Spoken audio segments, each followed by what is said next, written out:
मेरा मोह नष्ट हो गया। भगवान बोले हाँ, अब बात ठीक कही तुमने पहले कहा था कि मोह चला गया, चली गई वस्तु तो आ सकती है, लेकिन मेरा मोह नष्ट हो गया। नष्ट हुई वस्तु पुनः जीवित नहीं हो सकती। तुम्हारा मोह नष्ट हो गया, अब बस अब कुछ और सुनाना शेष नहीं रह गया। हमने 7 दिन कथा सुन ली, 8 दिन कथा सुन ली, और उसके बाद हम लोग फिर हमसे कोई कहे कि अब थोड़ी बहुत कथा वथा सुनो, अरे महाराज कितनी सुनाओगे, 7 दिन तो सुन ली हमने पूरी। कथा की कोई अवधि नहीं है कि 7 दिन में ही सुनना है, 6 दिन में सुनना है, 8 दिन में ही सुननी है, 9 दिन में ही राम कथा होनी है।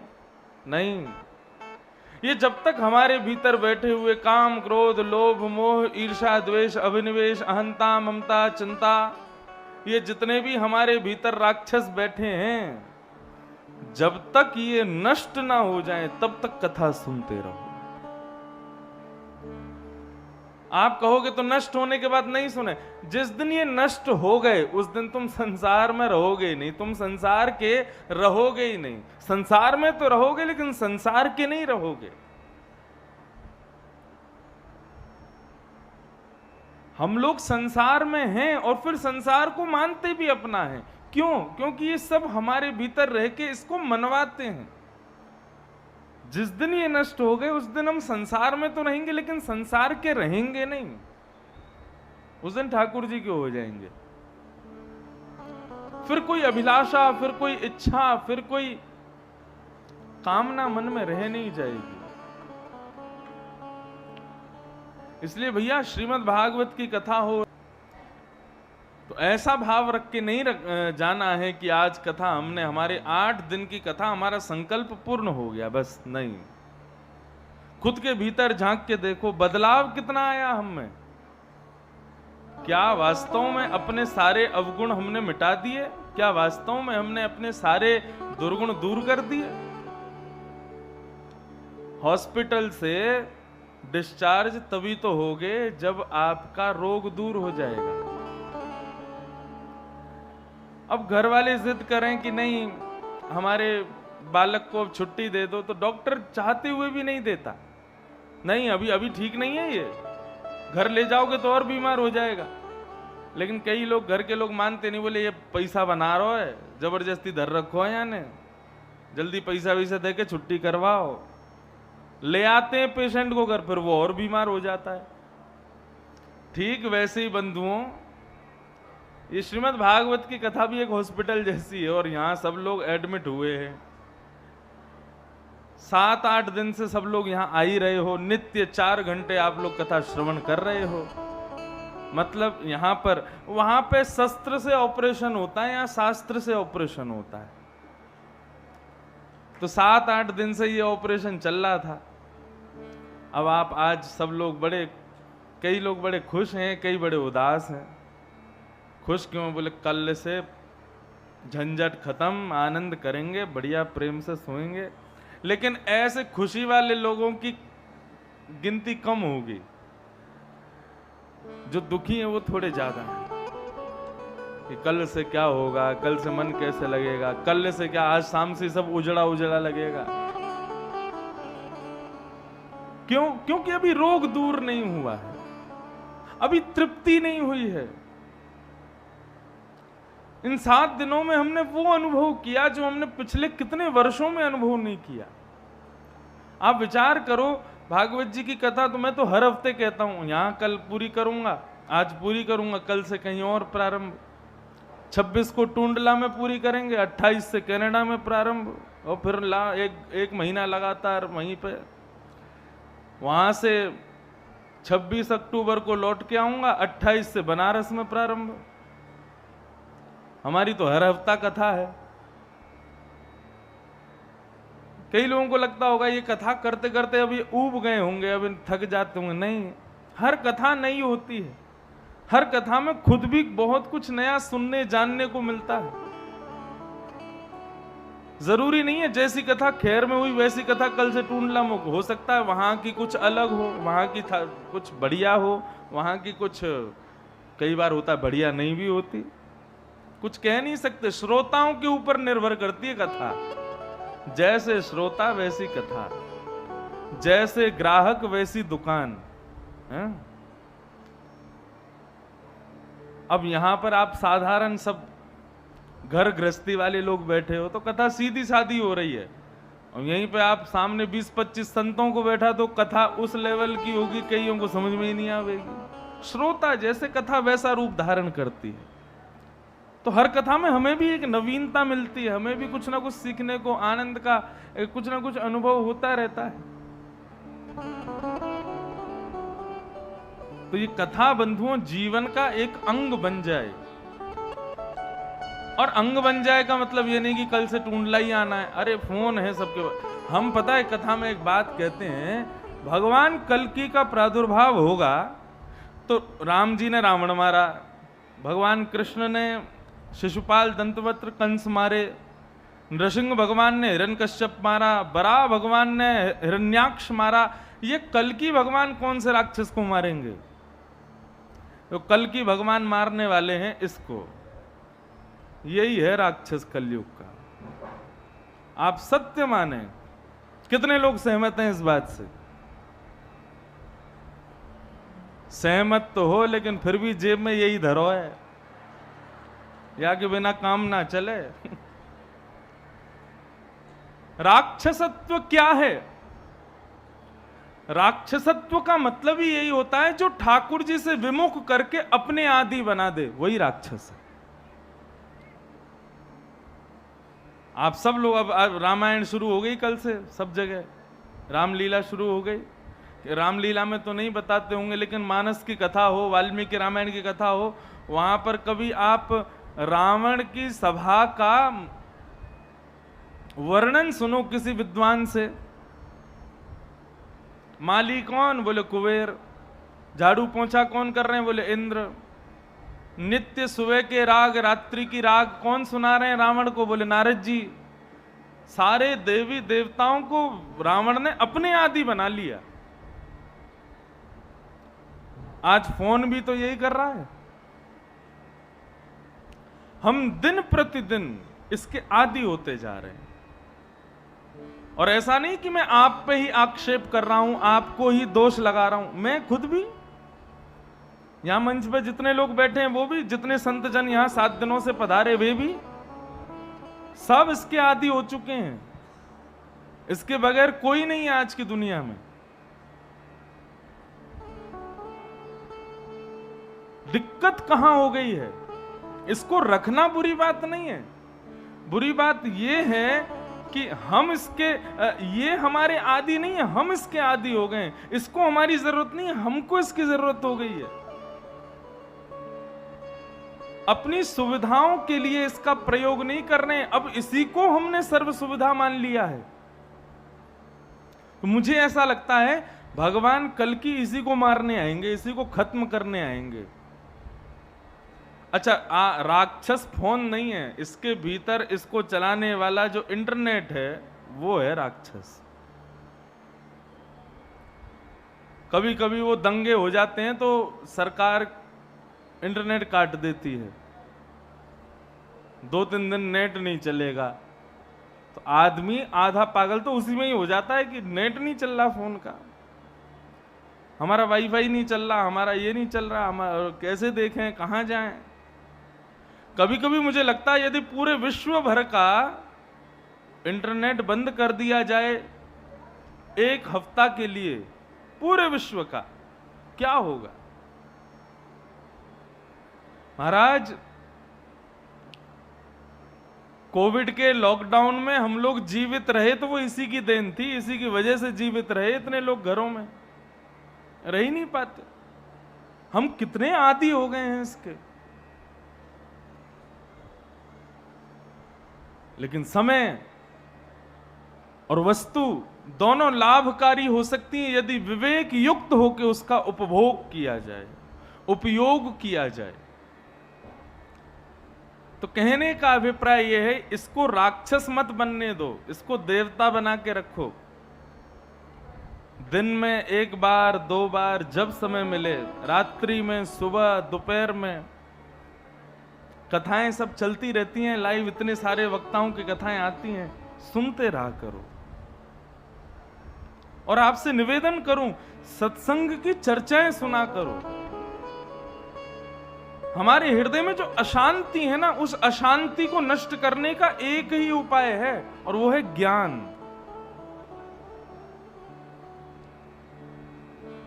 ज्ञानी व्यक्ति अशांत बहुत कम होता है, ज्ञानी व्यक्ति निराश बहुत कम होता है, हताश बहुत कम होता है। क्यों? क्योंकि उसके पास में ज्ञान है, वो दीपक प्रज्वलित करके बैठा है हृदय में,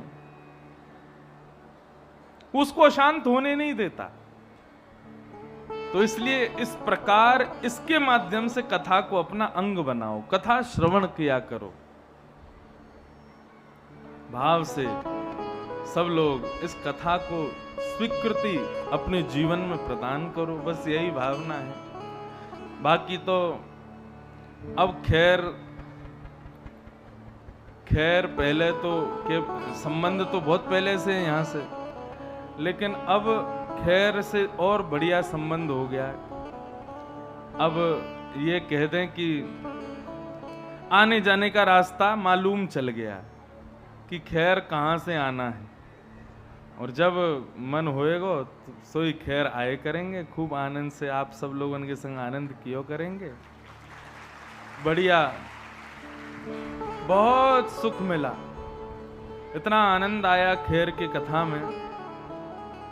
शायद मैंने अपने 7 वर्ष में इतनी कम निद्रा के साथ पहली कथा करी है।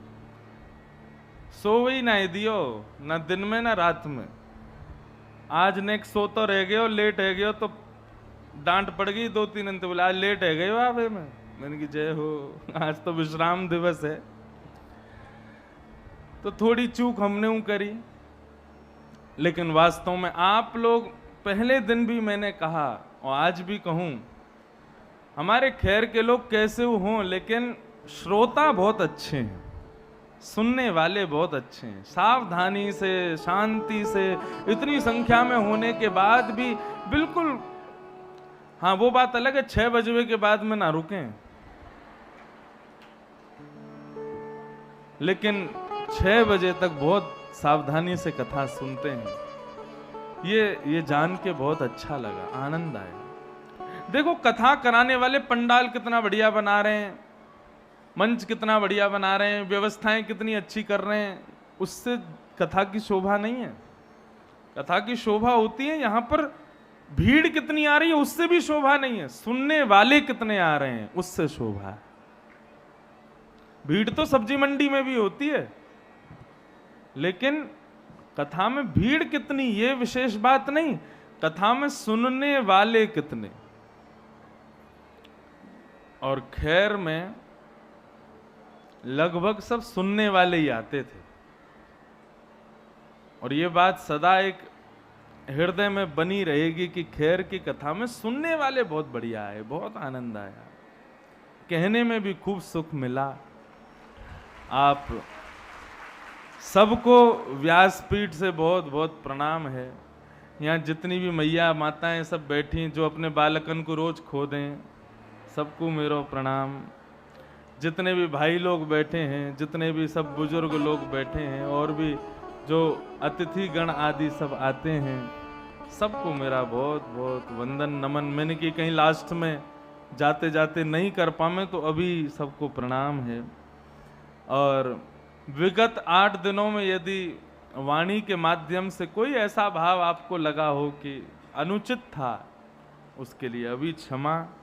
सबको हमारा बहुत बहुत प्रणाम, बहुत बहुत वंदन। चलो अब आज की कथा में प्रवेश करते हैं। कल बड़े प्रेम और भाव से हम आप सब लोग रुक्मणी विवाह का मंगल प्रसंग सुन रहे थे, और कल बराती बनकर के हमारे मध्य में अयोध्या धाम से श्रीमद् जगतगुरु रामानुजाचार्य श्री राघवाचार्य जी महाराज, वृंदावन से परम पूजनीय श्री रसिया बाबा महाराज, और छतरपुर से हमारे श्री बागेश्वर धाम सरकार, तीनों कल बराती बनकर के पधारे, और खैर में खूब मंगल रुक्मणी विवाह का उत्सव हुआ। खूब सुख कल प्राप्त हुआ। कल अचानक ही उनका आने का बन गया। आना तो आज था, लेकिन कल सवेरे 9 बजे ही फोन आया, बोले भैया हम आज ही आ रहे हैं। मैंने कि अरे महाराज कल आनो आपको। बोले अब कल नहीं आ पाएंगे, हमको आज हम बनारस से निकल दिए, हम आ ही रहे हैं। मैंने कि अब आज मत आओ, आज व्यवस्था नहीं है। तो बोले कोई नहीं, हम फिर भी पहुंच रहे हैं। मैंने कहा अच्छा चलो ठीक है, जैसी आपकी इच्छा। फिर बोले लेकिन आप कोई से कहियो मत कि हम आ रहे हैं, हम सीधे मंच पे आएंगे। मैंने कहा ठीक है महाराज जी पधारो। कल पधारे, आकर के खूब सुख दिया, हम आप सब लोगों को भी खूब आनंद आया। तो कल रुक्मिणी विवाह का प्रसंग भी थोड़ा ही कह पाए थे, ज्यादा तो कह नहीं पाए। आज हमारी तुलसी दीदी भी पधारी हैं, पूज्य बक्सर वाले मामा जी, पूज्य मलुक पीठाधीश्वर, पूज्य महाराज श्री, सब संतों के परम कृपा पात्र हैं। और श्री राम जानकी के विवाह उत्सव का तो ऐसा मंगल भाव प्रस्तुत आप करती हैं, सुन करके सब संतों को सुख मिलता है। बंधुओं, संत सबको सुख देते हैं, लेकिन जो संतों को सुख देवे वो हरि प्रिय होता है, वो ठाकुर जी का प्रिय होता है। तो ऐसी हमारी हरि प्रिया श्री तुलसी दीदी जी भी पधारी हैं आज। भाव तो ऐसा था कि आप भी कुछ विवाह का पद, विवाह का भाव सुना में आज कथा के विश्राम में, और सुनाएंगी जरूर। अभी 20 नवंबर से 28 नवंबर तक श्री राम जानकी विवाह महोत्सव बक्सर में पूज्य मामा जी के स्थान पर हर वर्ष आपकी सेवा वहां रहती है। हर वर्ष वहां कथा करने के लिए बड़े बड़े विद्वान जाते हैं। इस बार, इस साल दास को वहां कथा करने का सौभाग्य मिलेगा, और पूज्य मामा जी के मंगल आश्रय में बक्सर में राम जानकी विवाह होगा, और श्री राम जानकी विवाह उत्सव में भागवत की कथा सुनाई जाएगी दास के द्वारा। खूब आनंद वहां पर बरसेगा। आपका भी आगमन होगा, मलुक पीठ वाले महाराज जी भी आएंगे। कल राघवाचार्य जी कह रहे वो भी 3 दिन विराजेंगे। पूज्य मुरारी बापू भी आते हैं वहां पर हर वर्ष। तो खूब आनंद से वो उत्सव होता है, सब होगा इस बार भी। श्री रुक्मिणी जी साक्षात लक्ष्मी स्वरूप हैं। बहुत ध्यान से सुनो बंधु।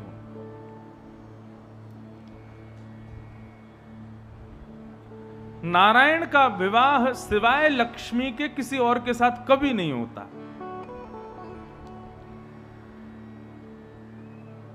भगवान की 16,108 पटरानियां हैं।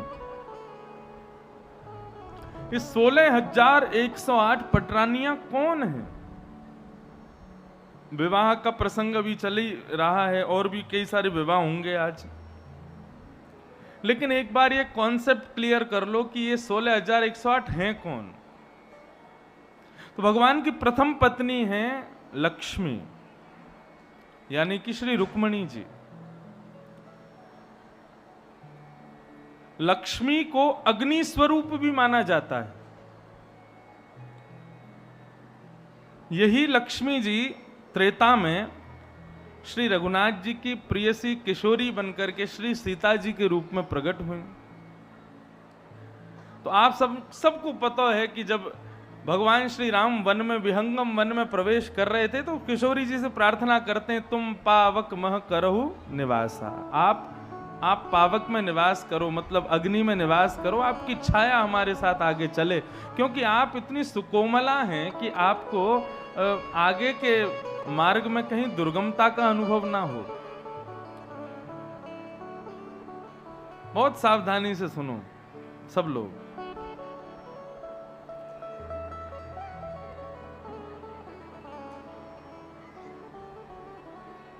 कल लड़ लें दोनों मैया।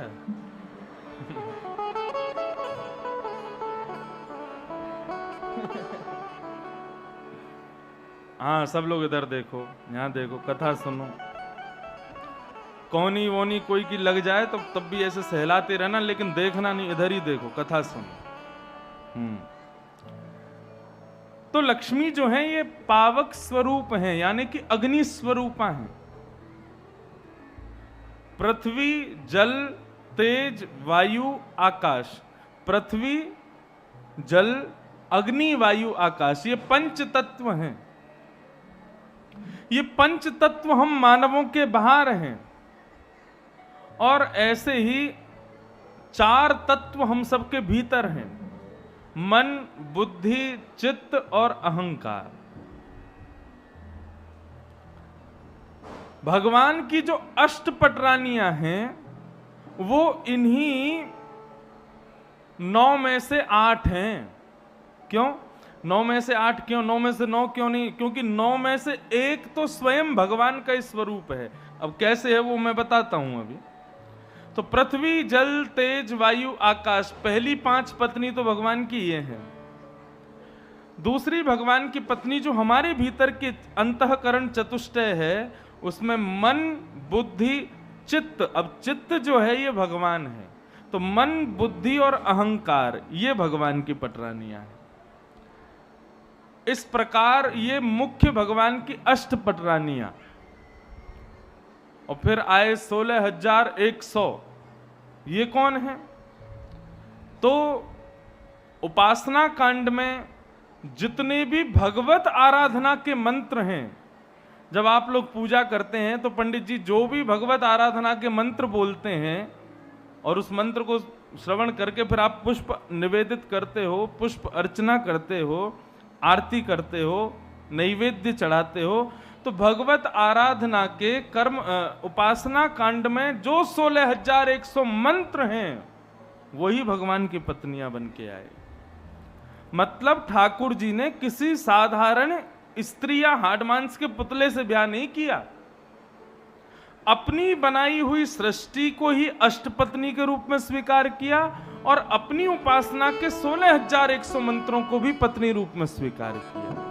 तो इस प्रकार भगवान के हुए 16,108 पत्नियां, जिनमें सबसे पहली हैं रुक्मणी। भीष्मक राजा की बेटी हैं रुक्मणी। भगवान को अपने पति रूप में वर्ण करना चाहती थी क्योंकि लक्ष्मी स्वरूपा हैं।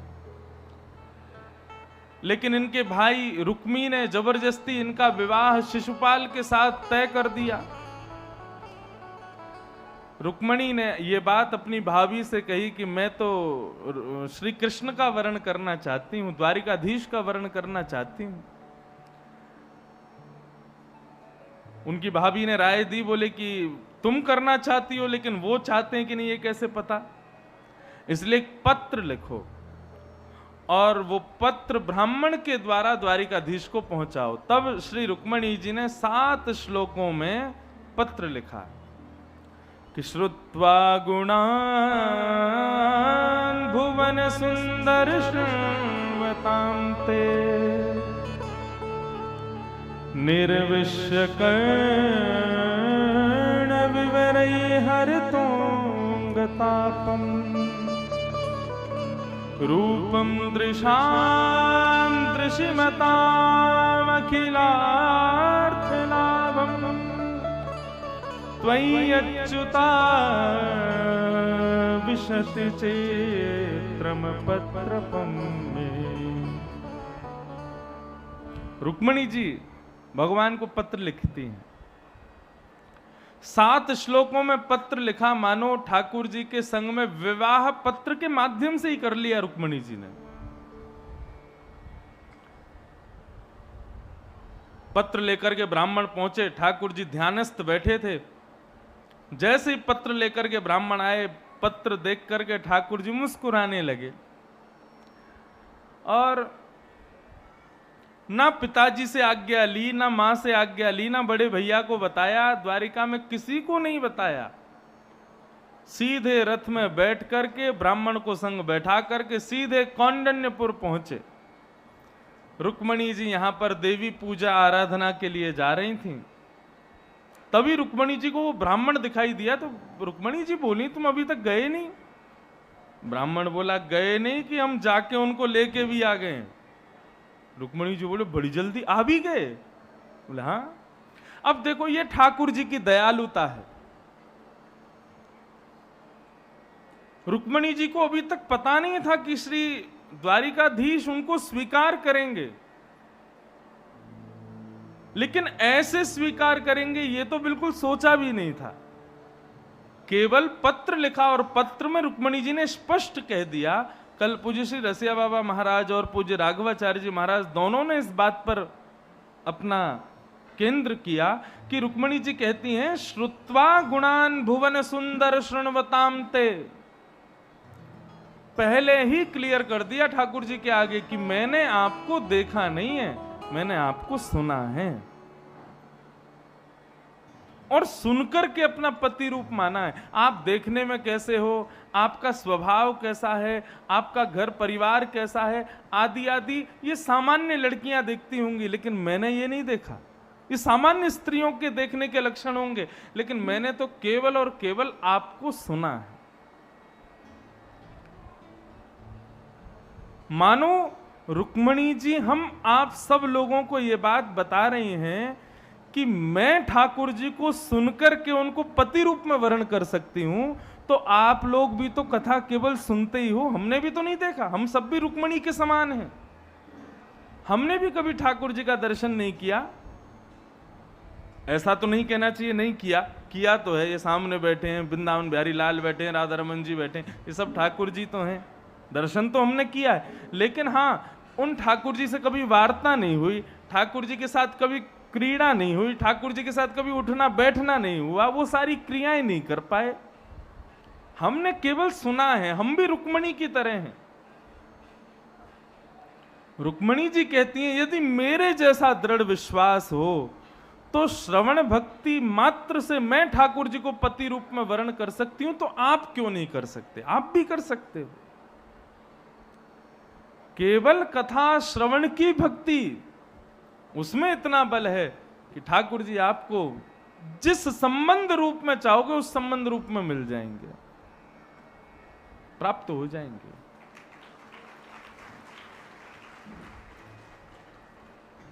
श्रुत्वा गुणान भुवन सुंदर शृण्वताम ते। मैंने आपको केवल सुना है नाथ।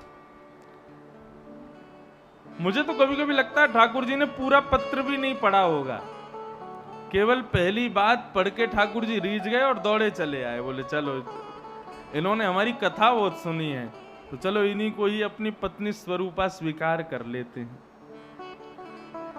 कथा सुनने वाले ठाकुर जी को प्रिय हैं। भगवान सीधे आ गए, आकर के मंदिर के पीछे खड़े हो गए, ब्रह्मा जी को बुलाया। ब्रह्मा बोले इधर आओ। ब्रह्मा जी बोले आज्ञा करो। भगवान बोले अरे हम दूल्हा बनने आए हैं, घर में किसी को बता के नहीं आए, किसी को लेके नहीं आए, थोड़ा बहुत श्रृंगार कर दो हमारा। तब श्री ब्रह्मा जी ने ठाकुर जी का श्रृंगार किया। श्रृंगार करके ठाकुर जी को सुंदर दुल्हा राजा बनाया। अब एक तो ये सुंदर और ऊपर से इनने कर लिया श्रृंगार, तो कहो क्या, पूछो ही मत महाराज, ऐसे सुंदर लग रहे हैं ठाकुर जी। रुक्मणी जी यहां देवी पूजन के लिए जैसे भीतर प्रवेश करती हैं, इतने में ठाकुर जी आ गए। पूज्य पिताजी महाराज अपनी कथा में वर्णन करते हैं कि द्वारिकाधीश भीतर प्रवेश कर रहे हैं और जितने भी सैनिक रुक्मणी जी की रक्षा में आए हैं, वो सारे सैनिक ठाकुर जी की रूप माधुरी पर ही मोहित हो गए। कोई कह रहा है भैया इसकी आंखें तो देखो, आंखें कितनी सुंदर हैं। दूसरा बोला अरे तू आंख देख रहा है, तू कान तो देख, कान कितने प्यारे हैं। कोई बोला अरे कानों की बातें मत करो, मैं तो उनकी चाल पे ही रीझ गया हूं, देखो चलते कितने सुंदर हैं। बोला अरे चाल वाल छोड़ो भैया, जूती देखो कितनी बढ़िया वाली पहनी है। बोले अरे तुम जूती की बात कर रहे हो, नहीं मुकुट तो देखो, कभी कभी हवा आवे और जब ये मुकुट के बीच में लगो हुए हो, मोर पंख जब लहरावे, कितनी सुंदर शोभा लगे। कोई चाल पर मोहित, कोई ढाल पर मोहित, कोई रूप पर मोहित, कोई नेत्रों पर, किसी कोई कहीं, सर्वांगीण अंग पर सब मोहित हो गए। ठाकुर जी गए और जाकर के श्री रुक्मणी जी को गोद में लेकर के और चलते हुए भरी सेना के बीच में से लाकर के रथ में बिठाया और लेके सीधे द्वारिका। सारे सैनिक आपस में चर्चा करने लगे, बोले भैया ये जो भी था हमको तो अपनो दीवानों बना के चलोगे भैया, ये जो भी था बहुत सुंदर था। एक सैनिक बोला वो सब तो ठीक है, पर रुक्मणी जी कहाँ हैं? सब पीछे ढूंढने लगे, मंदिर में जाके खोजने लगे, अरे रुक्मणी जी कहाँ है, रुक्मणी जी कहाँ है, रुक्मणी जी नहीं मिले। तभी एक सैनिक बोला, बोले मैं बताऊं कहाँ है? बोले कहाँ है? बोले वो ले तो गया जो आया था। बोले कौन ले गया? बोले जिसके तुम आंख देख रहे थे, जिसकी नाक कान और जिसके सर्वांगीण अंग पर तुम रीझ रहे थे, वही लेके चला गया रुक्मणी जी को। बाकी सब बोले भैया तू एक बात बता, हम तो चल ठीक है उसके सौंदर्य को देख रहे थे, चाल देख रहे थे, उसके सब रूप माधुरी पर मोहित थे, तुझे तो पता थी कि ले जा रहा है, तूने क्यों नहीं रोका? हम सब तो मोहित हो गए थे, लेकिन तुझे तो पता था ना। वो सैनिक बोला, बोले मैंने सोचा जोड़ी बहुत बढ़िया, एक बार ले जान दो। मोह लगी भैया, जोड़ी बहुत बढ़िया लग रही है, दोनों एक दूसरे के संग बहुत सुंदर लग रहे हैं, एक बार ले जान दो। या मारे मैंने तो ना ही रोके। अनुपमा। लेकिन जब यशोदा मैया का नाम लेकर के ठाकुर जी से कहने लगा, यदि तूने यशोदा का दूध पिया है तो रुक जा, ठाकुर जी ने तुरंत रथ रोक दिया। श्री रुक्मणी जी ने ठाकुर जी के सामने निवेदन किया, बोले कि मेरे भैया हैं, आप कुछ कहना नहीं। बोले आपके भैया हैं और हमारे साले साहब हैं, दोनों के बराबर हैं, तो केवल प्रसाद मात्र दे के आएंगे, लेकिन देना तो पड़ेगा। आप ठाकुर जी उतर करके गए और जाकर के महाराज रुक्मी के साथ में युद्ध किया। यशोदा मैया के नाम से ठाकुर जी को कुछ कहा था, इसलिए क्रोध में भर करके भगवान ने खूब मारा रुक्मी को। रुक्मणी जी रुदन कर रही थी, लेकिन इतने में ही वहां सामने से द्वारिका की ओर से श्री बलराम जी सेना लेकर के आ गए। उनको पता चली सारी खबर। बलराम जी ने आकर के पहले ठाकुर जी को रोका। भगवान ने इतनी देर में तो आधी दाढ़ी, आधी मूंछ, आधे बाल तो मूड़ दिए थे उसके। बलराम जी ने आके समझाई, बोले भैया लाला ये कहा कियो? बोले भैया कछु ना साले साहब हैं हमारे, तो ने एक थोड़ा सा प्रसाद दियो। बोले ऐसा प्रसाद? बोले मैया यशोदा को नाम लेकर के कछु कहेगो तो भैया कोई भी हो मैं छोड़ूंगा नहीं। बोले चल अब छोड़ दे, अब कछु मत के। फिर बलराम जी ने रुक्मणी जी को समझाया, बोले तुम दुखी मत हो, निराश मत हो। तद बंधुनाम च कल्याणम प्रजानाम चानुपोषणम, एक ही धर्म एक ही व्रत नेमा, काया वचन मन पतिपद प्रेमा। पतिव्रता नारी का धर्म समझाया रुक्मणी जी को। बोले तुमने यदि कृष्ण को सर्वस्व माना है तो बस उनके प्रति सजग रहो। भगवान लौट करके आए, आकर के फिर वसुदेव जी ने कौंडिन्यपुर के राजा भीष्मक को पत्र लिखा। रुक्मणी जी वापस गई, पूरे नगर को सजाया गया। फिर ठाकुर जी बारात लेकर के गए और रुक्मणी जी के साथ में विवाह संपन्न हुआ। हाँ, इस प्रकार ठाकुर जी का प्रथम विवाह श्री रुक्मणी जी के साथ में हुआ।